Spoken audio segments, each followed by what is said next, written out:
Alors, beaucoup d'actions et de l'action très particulière dans ce trimestre ou cette saison, plus qu'un trimestre, cette dernière saison politique, en tout cas celle couverte par notre émission, que comment ne pas penser à la crise du coronavirus, la crise sanitaire, la COVID-19 et tout ce que ça a voulu dire politiquement et les effets que ça aura aussi à moyen et long terme. Il est chroniqueur au journal Métro, il est juriste également. Frédéric Bérard est avec nous comme d'habitude. Bonjour Frédéric Bérard.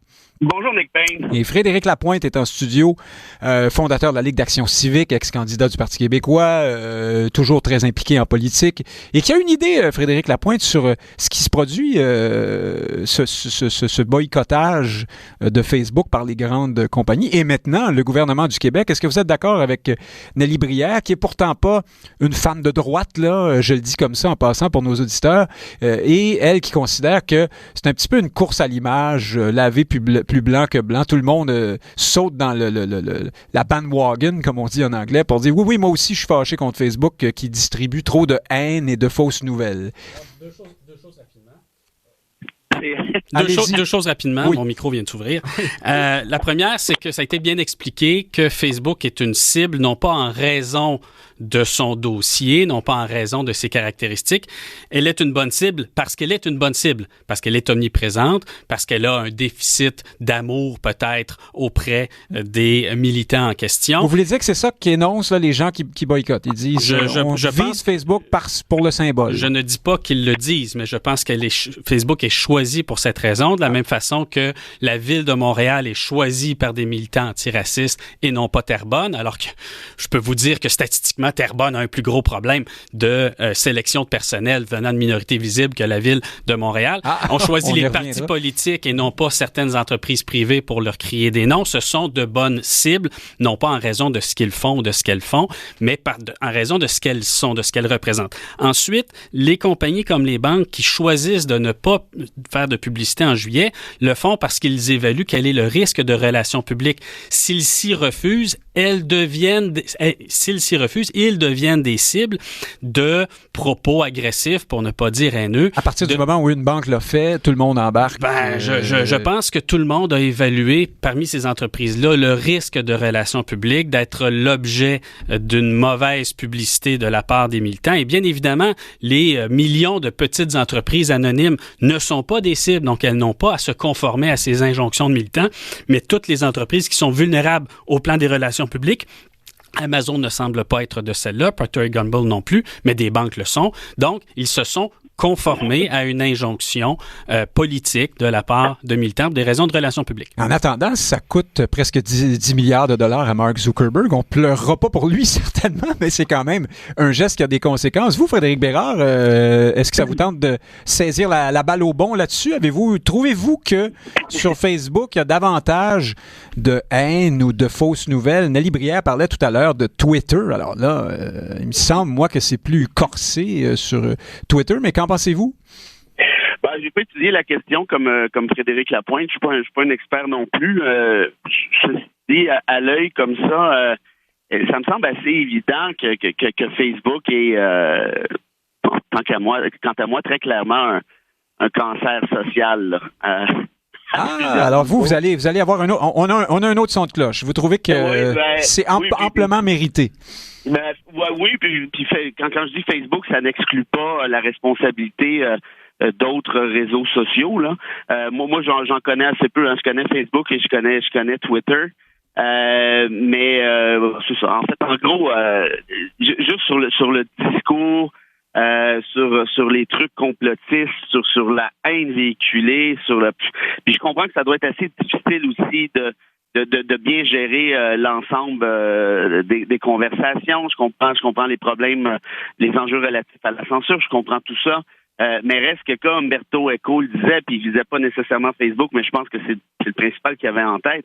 Les réseaux sociaux sont venus foutre un bordel absolument épouvantable en démocratie, et ce qui fait en sorte qu'aujourd'hui, les théories complotistes n'ont jamais eu à peu près autant d'appui populaire, ce qui vient, tant qu'à moi, amenuiser toutes ces institutions démocratique vient amenuiser la confiance envers, on le voit avec la crise du COVID, là, les trucs de 5G, de Bill Gates, les micropuces, la vaccination obligatoire, bon, tout le tralala, mais ceci va avoir un impact absolument énorme en matière démocratique. Et là, si on ramène ça sur la question purement raciale, sur la question de la haine raciale et autres, ça pousse comme des champignons, là, tous ces trucs-là. Là, Alors vous prenez un pas de recul, en fait, et vous faites une critique plus fondamentale de l'idée même du média social à la Facebook, disons, parce que vous dites que ça permet à un paquet d'hurluberlus de s'agréger et de se donner une sorte de force de frappe, en quelque sorte. Oui, puis je vais vous poser une question peut-être qui va traduire plus précisément ma pensée. Est-ce que Donald Trump aurait été élu président des États-Unis sans les médias sociaux? Vaste question. Alors, on laisse nos auditeurs réfléchir à ça. On y pense, nous aussi. Parlons de politique québécoise et canadienne, Frédéric Bérard. Un élément... supposons, là, un instant, commençons par parler hors COVID un instant, si ça se peut. Est-ce qu'il y a quelque chose qui a retenu votre attention dans cette saison? Nous discutons ensemble depuis l'automne dernier. Qu'est-ce qui... Un bon coup, un mauvais coup, une révélation... avez-vous retenu quelque chose? Québec, Ottawa? À votre guise. Oh, mais hors COVID, hein? Ah, ou pas. Je faisais la proposition, mais peut-être qu'il n'y a pas moyen de s'en sortir, là. C'est peut-être vraiment ça, l'élément central. Franchement, dans les derniers mois, effectivement, c'est assez difficile, mais si vous permettez, je vais rattacher ça à ce qu'on vient de dire essentiellement. Allons-y. Bon ou mauvais coup, tout dépendra de la position dans laquelle on se place. La posture qu'on adoptera, mais moi je vous dirais, et je serais curieux de savoir ce que Frédéric Lapointe en pense, parce qu'encore une fois, il se connaît probablement mieux que moi, mais toute la question des communications dans la gestion de crise de la COVID par le gouvernement Legault versus celle qui aurait été effectuée par le gouvernement Trudeau témoigne, à mon sens, à quel point tout est rendu une question de communication pure et nette. Au-delà des communications, il se passe à peu près rien. C'est vrai, mais on est revenu à l'ancienne en même temps. On avait l'impression d'être dans la crise du verglas, tout le monde assis devant la télévision. C'est ça. Ça s'est pas passé sur Facebook tellement là, dans ce cas-là. Peut-être, mais est-ce que Arruda aurait été autant populaire sans les médias sociaux, dans l'optique où il y a des pages qui ont été créées en son nom, dans Horacio, notre héros, c'est rien de moins que ça, oui. Et tout le tralala. On sait que c'est pas le vôtre. Non, ça, je vous garantis ça. C'est pas vous qui avez créé Horacio, notre zéro? Non, c'est pas vous, ça. En fait, je suis incapable de créer quelques pages que ce soit sur les médias sociaux. Je suis trop dinosaure ou insignifiant pour ça, mais tout ça pour dire que, franchement, quand on y pense, un taux d'approbation de 83% envers le gouvernement caquiste, mais c'est absolument énorme. Là, vous allez me dire que tous les gouvernements en Occident, ou presque, ont bénéficié d'un appui supplémentaire depuis la crise. Ça s'explique parce qu'ils sont souvent dans les médias, bon, ainsi de suite et tout ça. Mais 83%, alors qu'on a un des pires bilans au prorata, c'est quand même assez fascinant. On dit, c'est les CHSLD, alors c'est pas plus grave que ça, comme si les CHSLD ne faisaient pas partie du Québec, comme si les CHSLD n'étaient pas de compétences provinciales, et ainsi de suite. Bref, tout ça pour dire que la forme l'emporte depuis très longtemps sur le fond, on va être d'accord là-dessus, j'imagine, mais je pense qu'ici, c'est la consécration totale. La machine des communications du gouvernement Legault est absolument exceptionnelle, mais vraiment exceptionnelle, puis je le dis avec un certain respect, ça m'inquiète en même temps, mais je le dis avec une certaine admiration. Je ne crois pas qu'on ait eu un gouvernement qui a été autant habile côté communication, et ça vaut aussi pour les réseaux sociaux, évidemment. Alors, je retiens de votre réponse que s'il y a un élément à retenir cette saison, c'est l'immense popularité du gouvernement Legault et derrière cette popularité, une grande efficacité communicationnelle. Frédéric Lapointe, qu'est-ce que vous pensez de ça? Et est-ce que les réseaux sociaux, pour terminer là-dessus, ont eu un rôle à jouer là-dedans, en tout cas, très peu, significatif. Très peu. Je pense que ce que consacre la crise, c'est le retour de la télévision comme média de référence. Jusqu'à la crise, on pouvait commencer à s'inquiéter de ce que les gens se déconnectent du câble. Hein. Ça n'aide pas Québécois, on peut le deviner, ou qui consultent de moins en moins à RDI, à la télé, pour prendre plutôt les nouvelles sur différents canaux, ou justement utiliser Facebook, qui est une sorte de revue de presse permanente sur les événements à travers le filtre des opinions, et justement justement, on pouvait déplorer du côté des médias écrits et des journalistes qu'il n'y ait plus cette médiation à travers des médias responsables, des canaux responsables, des journalistes professionnels. Alors, on disait tout ça avant la crise, et là, survient la crise et on a notre espèce de messe quotidienne à 13 heures. Et d'ailleurs, quand le gouvernement a voulu reculer sur ce rituel, ça s'est mis à crier. Le gouvernement a voulu cesser ces informations quotidiennes. Est-ce qu'il y a eu 4? Est-ce qu'il y a eu 7 morts? On va faire ça à la semaine plutôt qu'à la journée. J'étais tout à fait d'accord avec le fait que statistiquement, ça a plus de sens. Mais les gens sont mis à crier. Comment ça? On va nous enlever notre petit biberon quotidien de nouvelles sur la COVID. Je vous le dis, le retour de la télé dans l'univers de référence, c'est un des effets majeurs de cette crise. Et mais là, c'est circonstanciel. On ne pense pas que ça va durer. On verra. Mais sur les qualités de communication, je pense pas qu'ils ont été... Et le taux de satisfaction, là? Je pense pas qu'ils ont été particulièrement bons sur la forme.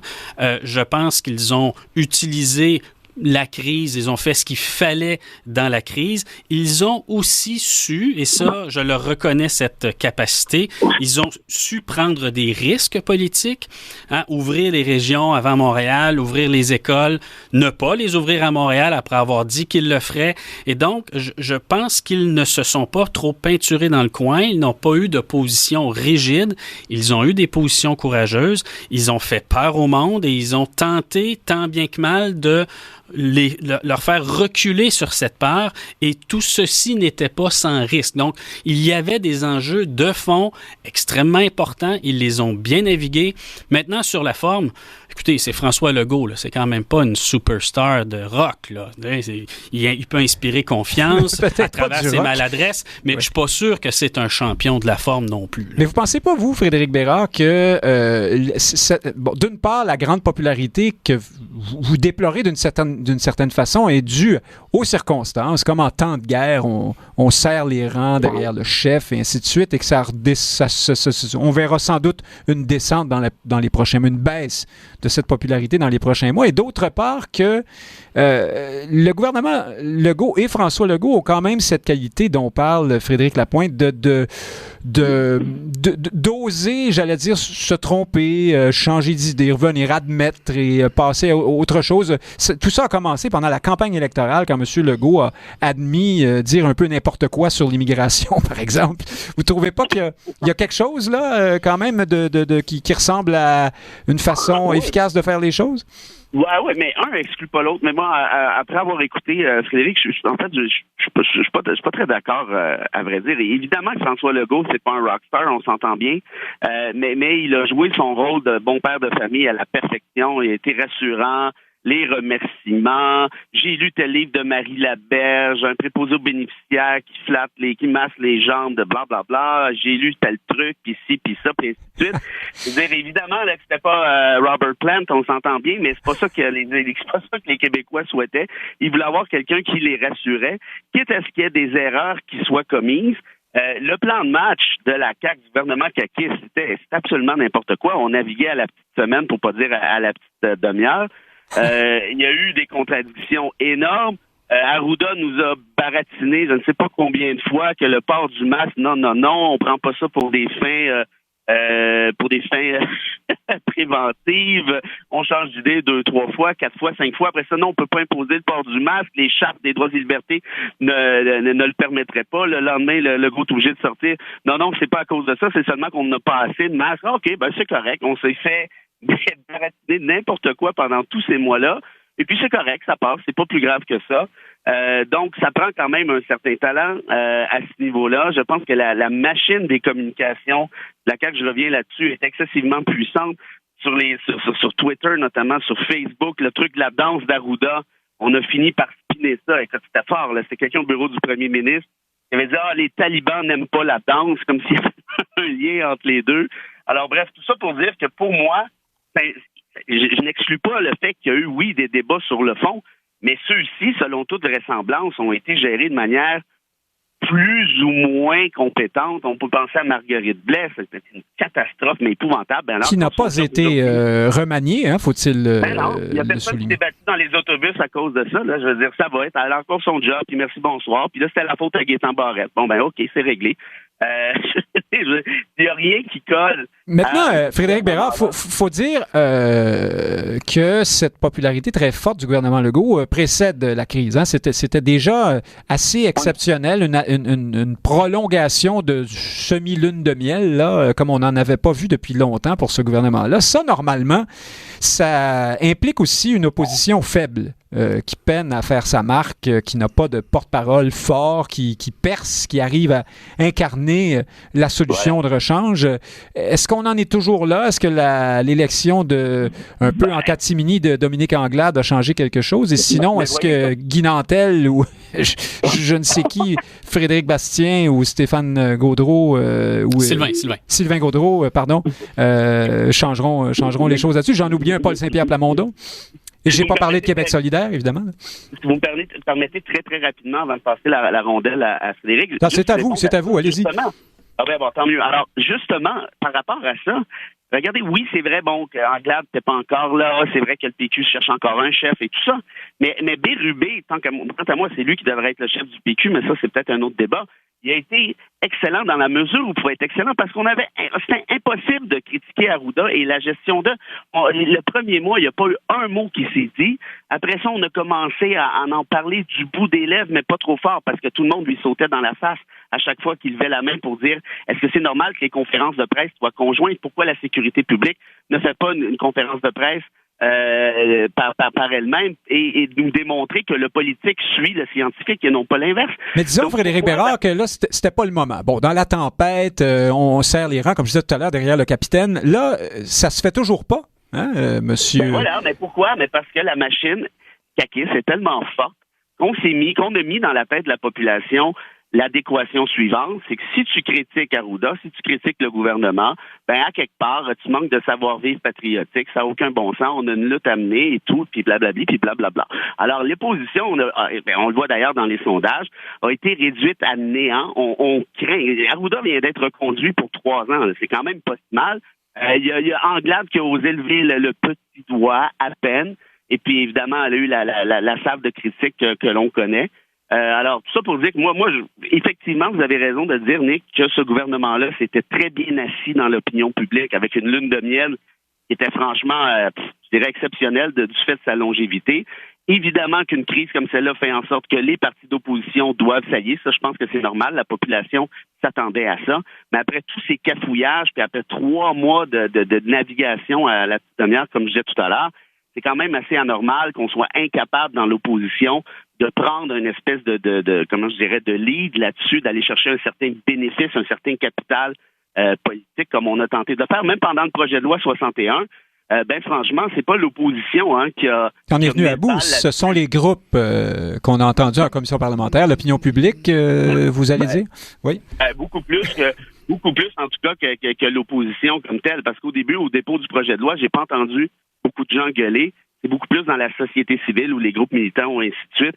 De par l'entremise des médias sociaux, pour une fois, il y a eu une espèce de retour du balancier. Frédéric Lapointe, Dominique Anglade, avant qu'on parle du Parti québécois, vous allez aimer ça, et de Québec solidaire, pourquoi pas. Dominique Anglade est arrivé un peu par la porte de côté comme chef du Parti libéral, mais Frédéric Bérard parle du fait qu'elle a été la seule à remettre en question le fait qu'on reconduise monsieur Arruda dans ses fonctions. Elle a subi beaucoup de critiques, mais certains ont salué aussi cette prise de position courageuse dans les circonstances. Est-ce que c'est pas un premier test réussi comme chef d'opposition, ça, pour Madame Anglade? Il fallait quand même se lever de bonne heure là, pour oser critiquer... Oui, je pense que l'opposition est de retour. D'abord, Madame Anglade se fait pousser des dents et commence à mordre un peu plus. Je pense que... Oui, parce que c'était assez doux au début. Hein, oui, mais comme Frédéric l'a bien expliqué, les partis d'opposition jaugent la tolérance de la population à leur critique, à leur manœuvre. Et non, je pense que le dosage de Dominique Anglade est bon. Je pense que de s'en prendre au docteur Arruda, qui a été lui-même hautement politisé par sa participation population.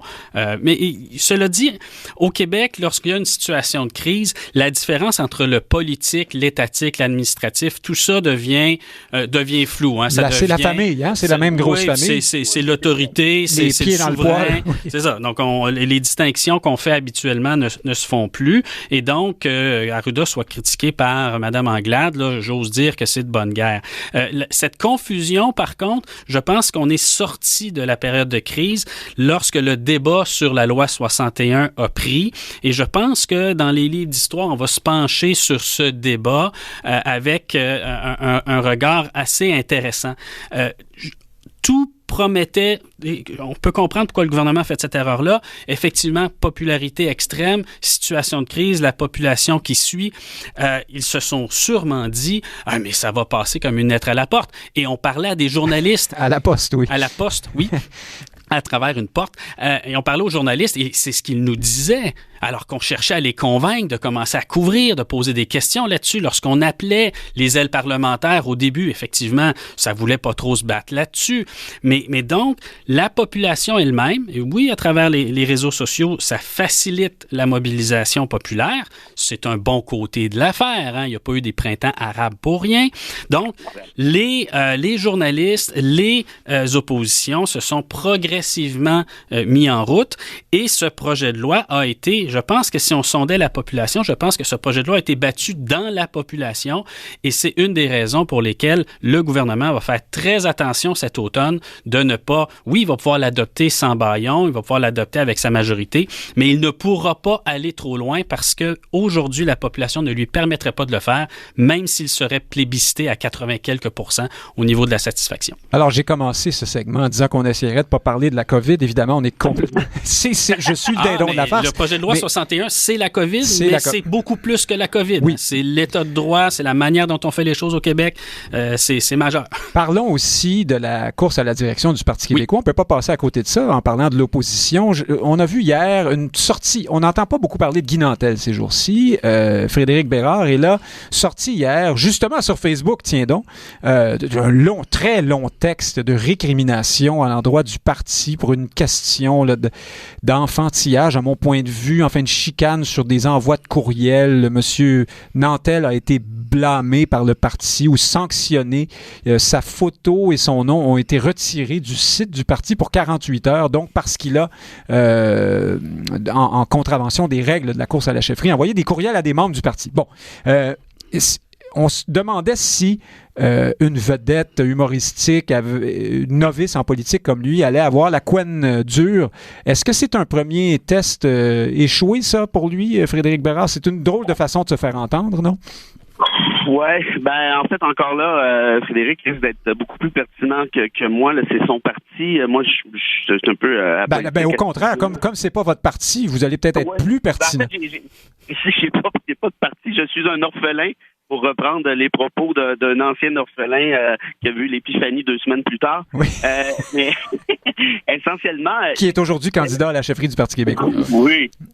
Essentiellement, la question, je pense, qui se pose, c'est est-ce qu'il y a une certaine acceptabilité sociale d'une vedette, ou peut-être pas au sens fort, mais quand même comme Guy Nantel, dans un parti comme le PQ? Parce que moi, on m'a expliqué, j'ai des amis qui travaillent assez fort au Parti québécois ou qui ont des positions intéressantes, qui me disaient, évidemment que Nantel amène une visibilité que les 3 autres candidats n'ont pas. Maintenant, la question, c'est est-ce que les militants vont quand même vouloir se ranger à ce niveau-là, se ranger derrière lui?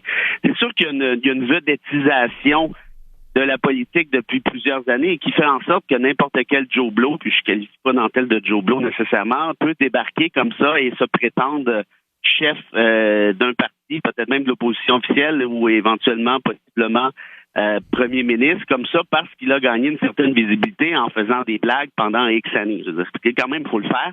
Et on le voit dans tous les partis où à peu près, là, c'est pas propre au Parti québécois. Maintenant, est-ce que Nantel est un candidat qui est solide? Moi, je l'ai entendu en entrevue et franchement, j'ai été surpris de voir que ce gars-là avait quand même une culture politique intéressante, une culture historique qui était pas piqué des verres non plus. Bon, je dis pas que j'ai été soufflé, mais m'attendais pas nécessairement à ça.